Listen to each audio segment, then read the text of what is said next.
What's up, everybody? Welcome to another show, NBA show from SBR. Make sure you guys go to sbrpicks.com/NBA. Check out all the articles and content we have, my guys. I'm your host, Jay Money. It's my guy, Jordan Sharp. It's my guy, Junior Browne. We're here to break down these NBA games, my guys. But first, we're going to recap yesterday. Junior, how was your day yesterday, my guy?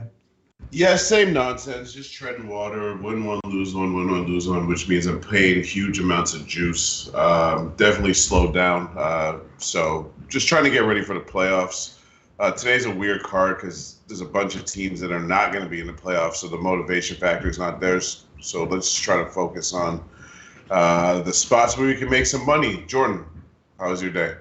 I didn't end up making a play yesterday. I had some family stuff I had to take care of. But last time I was on the show, split a pair, but 0-1 officially on the show. That first half over between the Jazz and Warriors didn't cash, but got it back with the full game. So kind of like the same story as you. Kind of trying to just tread water, get the value where we can in these games, and then try to slowly build our way towards these this play-in tournament is kind of what I've been looking forward to. But still looking forward to see what you guys have to say about this card. I agree it's kind of strange, but I do have a play on it, and a couple of games are going to be really interesting, despite the fact that we do have a lot of non-playoff teams playing today as well. Exactly. Let's get to it, man. Yeah, so I took a loss on the Lakers yesterday. Was kind of under it. I was kind of thinking that LeBron was gonna come back, but it didn't. I mean, he didn't come back. I still think that they could have got it done, but take the loss on that one. They get it done in overtime, 101-99. That was a damn good under spot for whoever had the under in that game. The Warriors come all the way back and beat the Suns 122-116. The Kings, they were down at halftime versus the Thunder, outscored them in the third quarter 41-18. That's going smack them boys up 122-106. We know the Thunder just a G League team anyway. The Bucks, they don't cover another spread, guys. Another one. The boys starting to be like the Pacers. They don't cover spreads. 114-102. I was just looking at that one on my phone as the closing minutes. I just wanted to see if they were going to cover. They're going to piss away. And we saw what happened. The Grizzlies, guys, smacked up my team. My Mavs, 133-104. The Pacers get it done over the 76ers there, 103-94. Pacers starting to turn up there. The Nets, they beat up on the Bulls there, 115-107. The Clippers get it done over the Raptors, 115-96. Heat get it done back-to-back games over Celtics, 129-121. Timberwolves keep it going over the Pistons, 119-100. And then the Nuggets get a 5-point win, 117-112, my guys. Let's get to today's games. This is what you guys are here for, man. Let's get to it. Huh? Just want to say, can I just mention the Celtics suck? That's all. Yeah. Hey, man, they down. They down Browne for the year, and then Robert Williams third didn't play this. I mean, they played a representative game. They lost it back to back. They showed a good effort, but yeah, I mean, did you smash the Heat? I mean, it was easy money with the Heat, right, Junior? What did you? Yeah, I ended up taking. It wasn't a show play, but I ended up riding with it. I just kind of looking at the Celtics overall, and they have talent, but it's just not working right now. And I'm not even trying to call up Brad Stevens, but y'all remember like 2 years ago, they were saying he was a top 5 coach. Can't say that right now because there's coaches doing more with less. I'll say that. Yeah.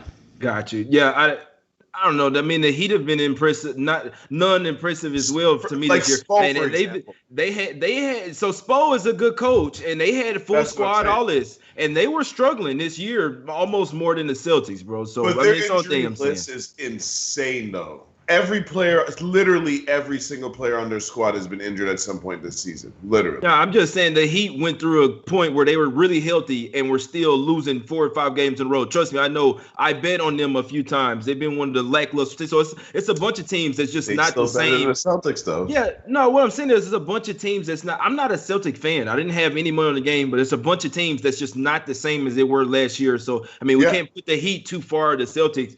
Like I say, if Jaylen Browne was in there, I would have taken the Celtics yesterday. I think that they're with a full squad, they're better than the Heat this year. I'll come out and say they are with a full squad. I'm not a big Celtics fan, and I'm with you there with the coaching, but I mean we have to. It's other teams that's faltering as well, my guy. But Jordan, what you think about that? What do you think about what Junior said that the Celtics and Brad Stevens?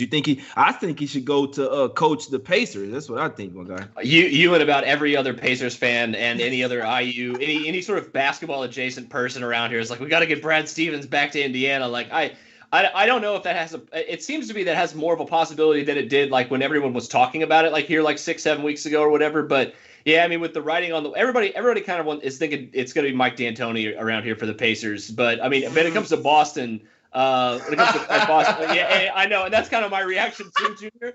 I kind of laugh, but no, I mean, when it comes to Boston, this team, we kind of knew that they were going to be at least like kind of like middle of the pack, like maybe not top 4 in the East this year, but they have just completely not lived up to that expectation. And I wouldn't say that it's entirely on Brad Stevens, but I think we talked about this. I don't remember how long ago. It's been several weeks before, but it's like they just don't listen to him anymore. So if you call that a coaching problem, like, yeah, that could be exactly what it is. If you don't have players that are going to, follow the game plan and buy into the system, so to speak, it's going to be very hard to win games. And I think that could in fact be the Boston side of things, because other than maybe Tatum and Browne going a little rogue offensively every once in a while, like their main problem has just been their continuity, because the pieces are there. They're still a little young, but I mean, like on the side of things, it's definitely a disappointment this year. So you're right. It could be at the cost of Brad Stevens, but he's still under contract for a few more years, I believe. He just signed an extension of, what was it, either last year or something. So possible he goes, but I wouldn't bank on him coming back to Indiana. That's for sure.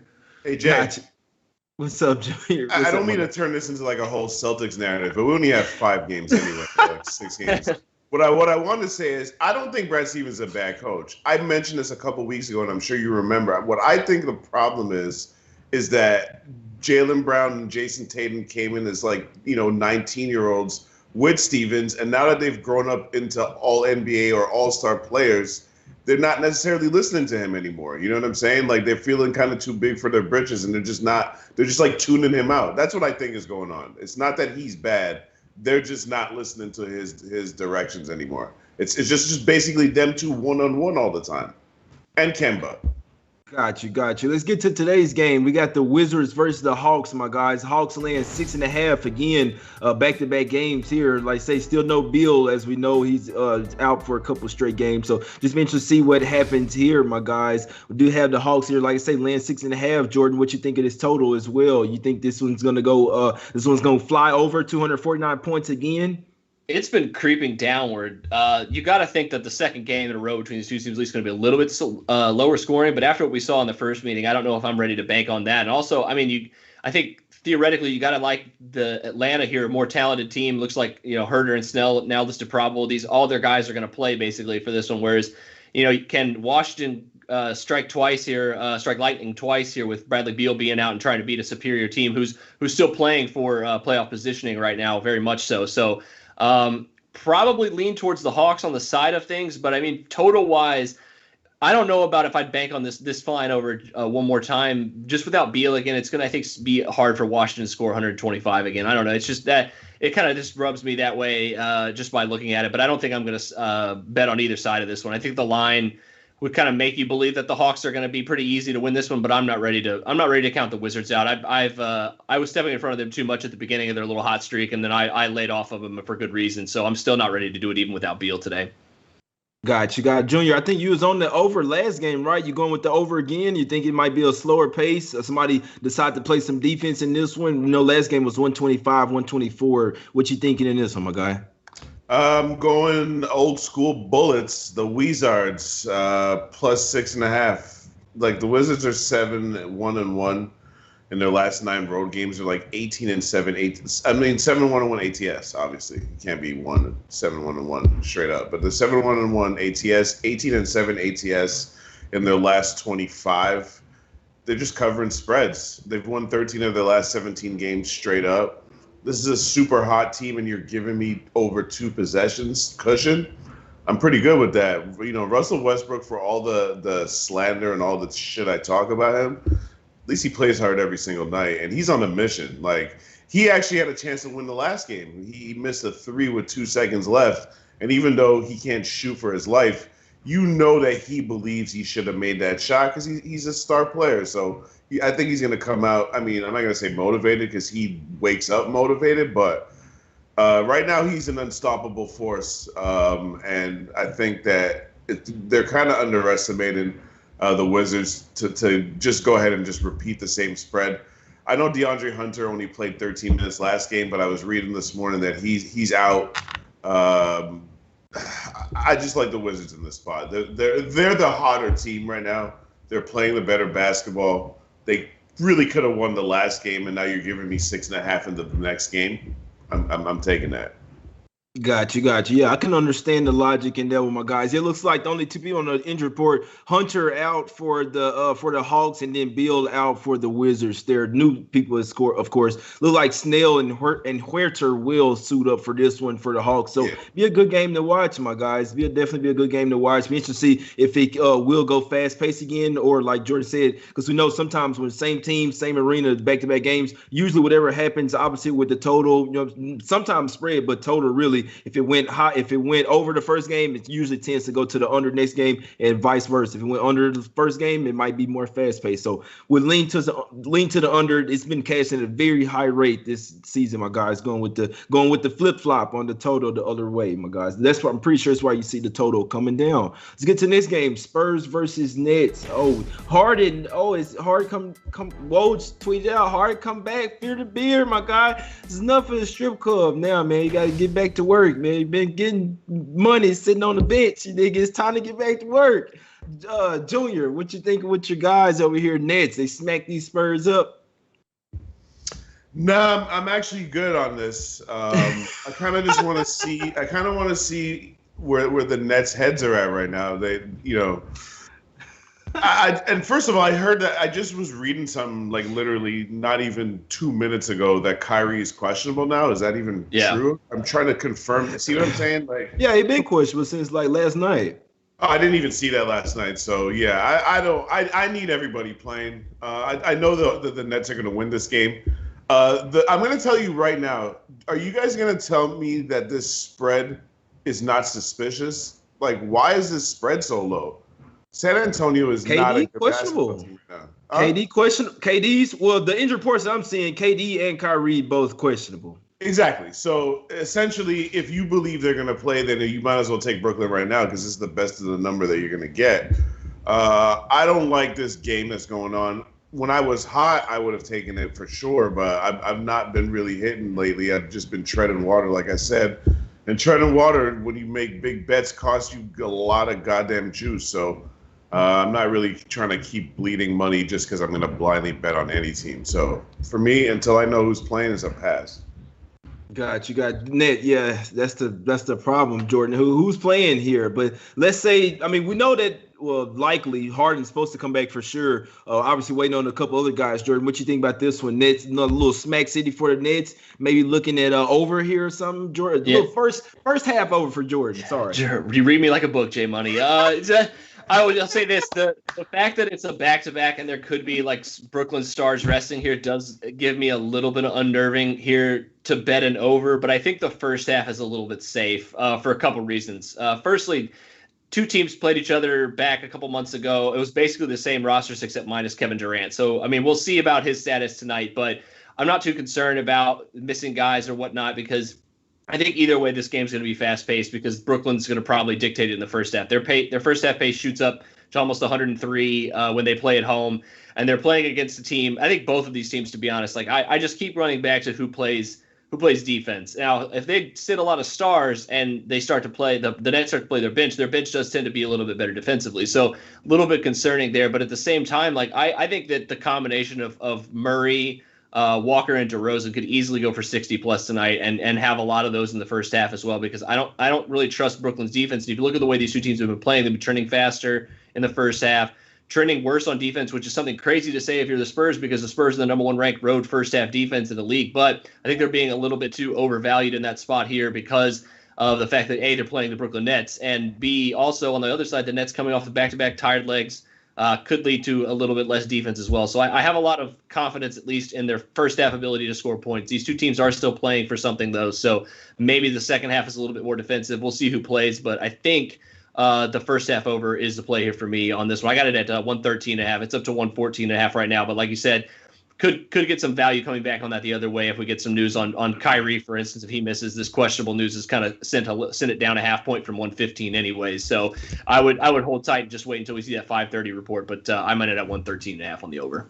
God, yeah, I read Jordan like a book there. God, I'll let you know how I'm looking at this game, man.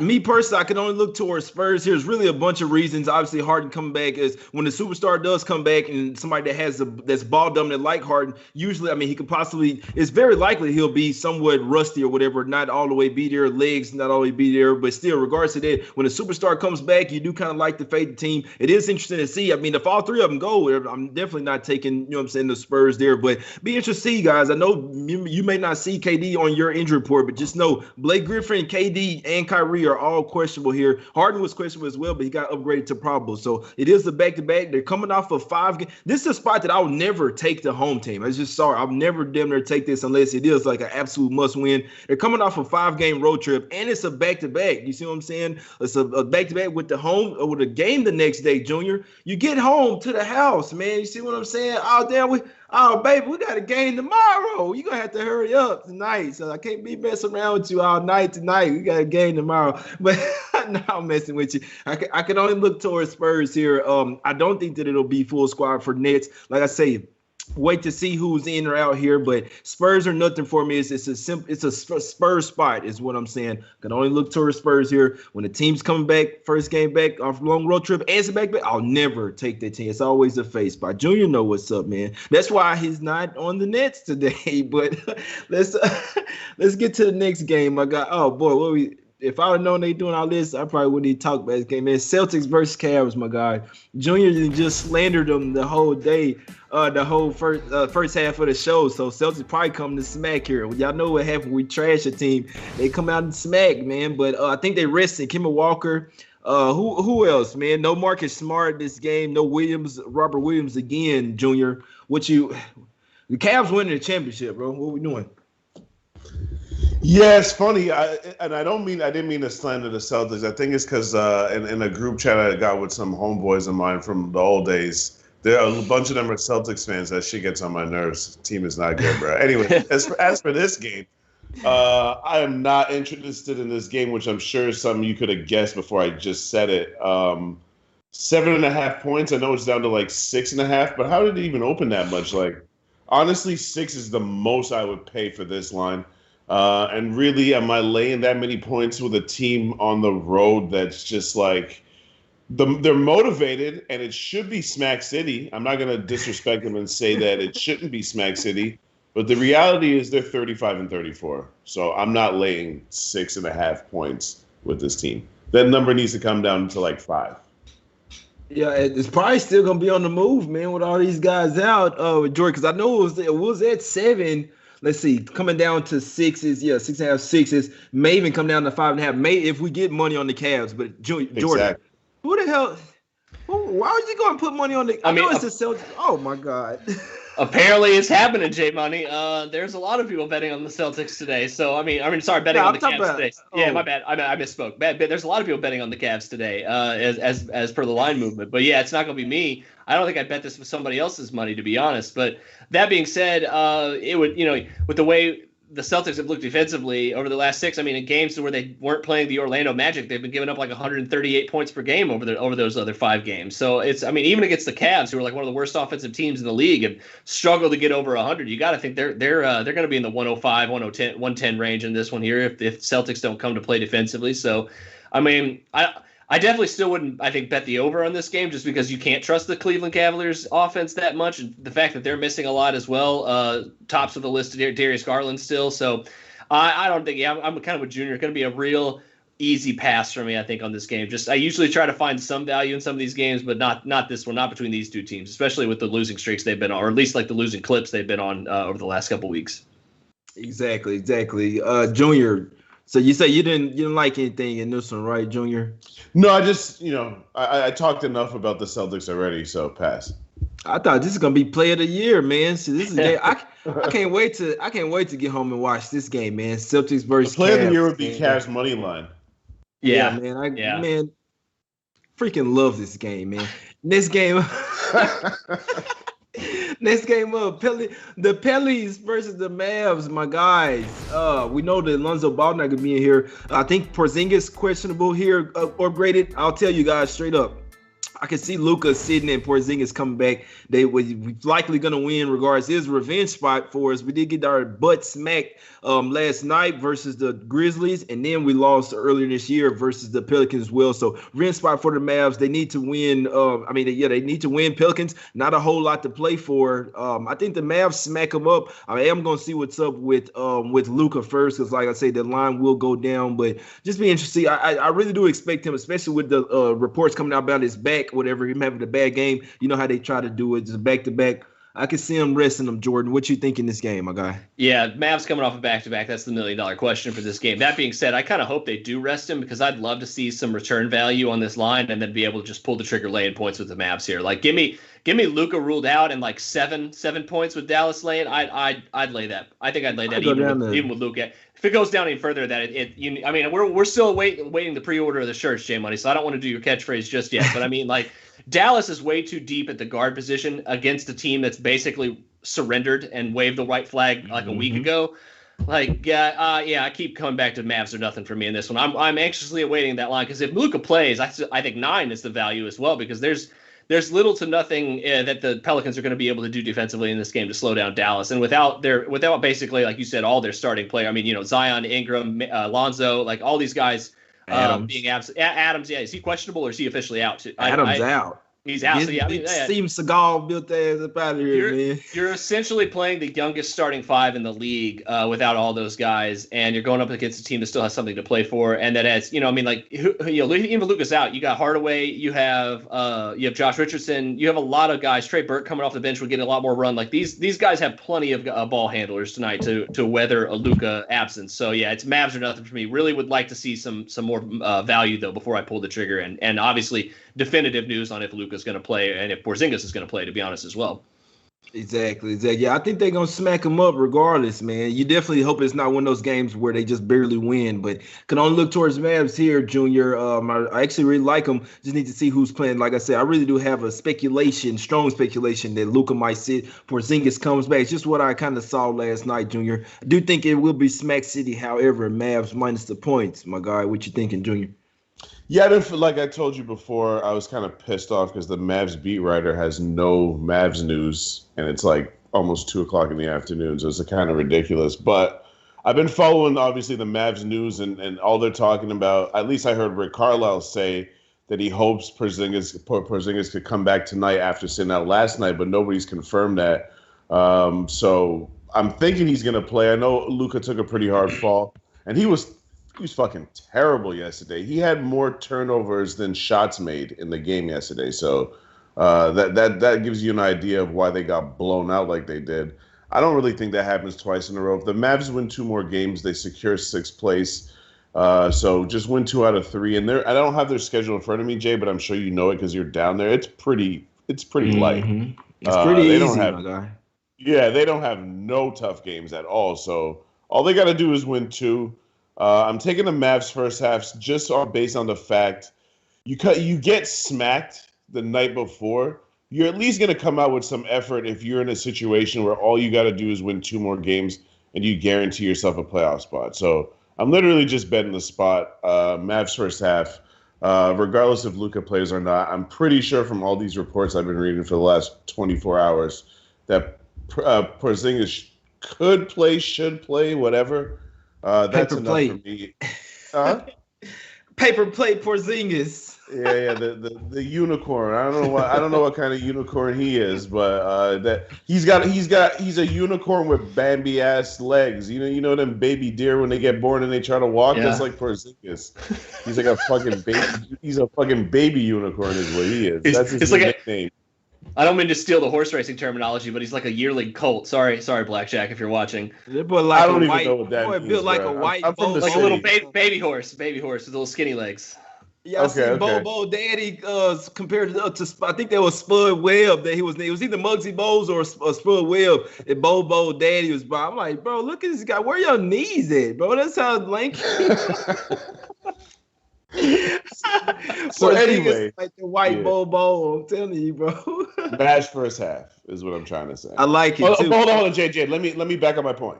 If you start looking at sample sizes, In the last month, the Mavs are top like 5 in the first half.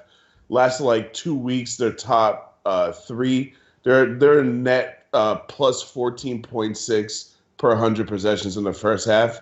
And during that same span, New Orleans is like 25th. So they finna smack them, bro. This is why I tell you what they finna smack them. Because the Pelicans aren't the type of team, so they already not really good when they're not motivated. They know they're not making the playoffs, so you really just playing out the season. You're not really trying to risk injuries. See what I'm saying? You making vacation plans. They don't know where they're gonna go. You see what I'm just stressed out, man. I don't know where I'm finna go spend all this money at, man. I don't know where I'm finna go spend all this time. But these boys, they ready. I think they're ready for the season to be over. Pelicans, like I say, we already know that they're a poorly coached team. I don't see Van Gundy getting them up for these meaningless games, to be honest with you. I think the Pelicans might be a fade. Their last 3, they're just not that type of team that play well when the motivation is low. So Smack City tonight for the Mavs. That first half and full game gonna cash, Junior. Let's get to the next game. One more up, my guys. Blazers versus Jazz. This line opened up at 3.5 is down to 2, 1.5 at some spots, my guys. The Blazers money is coming in. Must say, hey, I kind of agree with it, man. What do we think about the Jazz here? Jazz pretty much are they pretty much locked in at that 1 seed now, Jordan? Or what you think of this? And they still have something to play for? Jazz have a magic number of 2. So if you look at their schedule, they finished the season against Oklahoma City and Sacramento. So I guess you have to kind of figure out what their mindset is in this one. If they feel like they need to win this game, they can beat it, say handily, and then they take Sacramento off. I mean, I don't know what, but let's not play games, Jordan. The desperation, you know what's happening.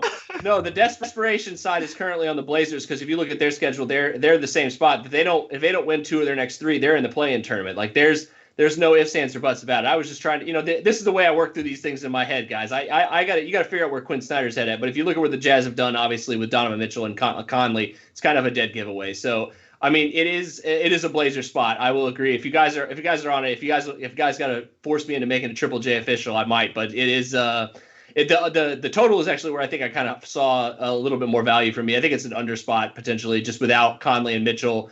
It's a revenge game kind of for the Blazers. Their defense has been suspect on the road, which kind of gives me a little bit pause. But at the same time, I think they have the desperation factor in play here for this one. So lean Blazers, lean under for me on this one, but nothing official. Got you, Junior. Did you you like anything in this one, my guy? What we doing? We rolling with the fire? Are we rolling up one time with the fire blaze them or what? So you've already seen me fire blaze them anyway, so you don't have to ask me that question. That's number 1. Number 2, let's stop playing games. Portland's last 3 games are tonight against Utah, then they play tomorrow against Phoenix, and then they play against Denver. That's the worst possible scenario for you as a Western Conference team as far as a schedule when you need to win 2 out of those 3 games. Now, the Jazz only need to win 2 games, but again, Jordan, who do you say they play in? Sacramento and Smokahoma City, as you call it? Smokahoma. Son, yeah. The Jazz are resting. Quinn Snyder might rest tonight. All right, that's how many people are going to be resting for the Jazz. The Jazz have no reason to go out and get into a dogfight with a desperate-ass Portland team when they can just go ahead and smack City, their last 2 opponents. And I'm not trying to say that they're not going to go out and try to win a basketball game. Obviously, I'm not an idiot. I'm not saying that. But what I'm saying is, who has all the motivation in this game? It's definitely fire blaze them. You know what I'm saying? Yeah. Backwoods, whatever you like to do. That's what we do. Ain't no backwoods, man. I got him on the money line, but that's not my official show pick. My official show pick is them plus the points. Got you. Now, papers are hemp wraps at best, my guy, and there's no tobacco for me, man. But yeah, I like to fire blaze them as well. Like you say, definitely the more motivated team here. Obviously, Jazz coming off a loss, do have a game. The next 2 games up, like you say, in theory, should win those. Well, especially Oklahoma City. Maybe not Kings, but like you say, be interested to see what happens with this one. Blazers defense is suspect, but they are hot right now. Won 8 out of the past 9 games. Y'all know I've been riding with the Blazers. So the defense is pretty suspect, but their offense is light years better than the Jazz right now. So really, you just come to play a little bit of defense. You know what I'm saying? You have Nurkic to bang with Gobert, and then you mainly stop Clarkson from going off the bench. So they have enough guys. I think their offense is good enough to get it done. Motivation's there. You're likely, I don't know, the way the Suns look, I don't know how they look right now, but I think they could beat the Nuggets and they can beat this team. They probably lose that back-to-back tomorrow versus the Suns though, my guys. So I like the Blazers. I like this one.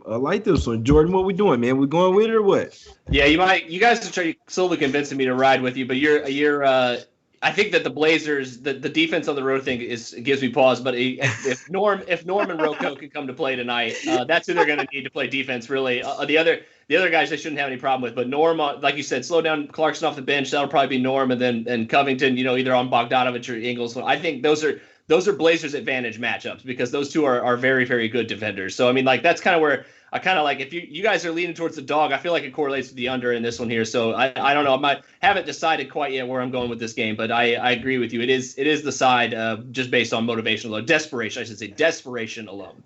Yeah, no, I'm with you on that, my guy. I hadn't quite decided, but heavy leans to Blazers, Mavs, and Spurs for me, to be honest. So I think all three of those go 3-0. I think they're the right size, the right spots, the more motivated teams as well, and that's what we want to go with today. So Blazers, Spurs, and Mavs for me, my guys. Hadn't got there yet, but I'm still one of them motherfuckers going to be the top.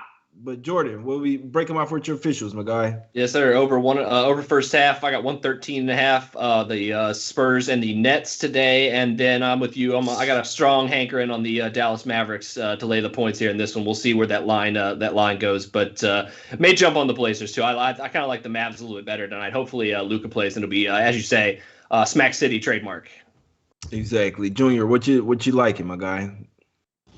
I got Wizards plus the points. I got Mavs first half and fire blazing. And the only reason I said backwards, everybody here in Miami is on the backwards, bro. Everybody on them backwards. So yeah, it's gonna be a shirt too. We're doing a shirt. Bro. We're doing a Fire Blazem shirt too. Fire Blazem shirt. Might have me picture me smoking some gas. Man, no, man. Wait, Mavs, Spurs, Blazers for me, my guys. We appreciate everybody for tuning in. Let's cash today, man. Let's get some money. Y'all live your life, man. Be happy. You know what I'm saying? Take care of your family. I do that, man. I'm your host, Jay Money. That's my guy, Jordan Sharp. It's my guy, Junior Browne. We appreciate everybody for tuning in. Please hit the like button, subscribe, go to sbrpicks.com/NBA. Check out all the articles and content we have over there. We will be back tomorrow. Gone.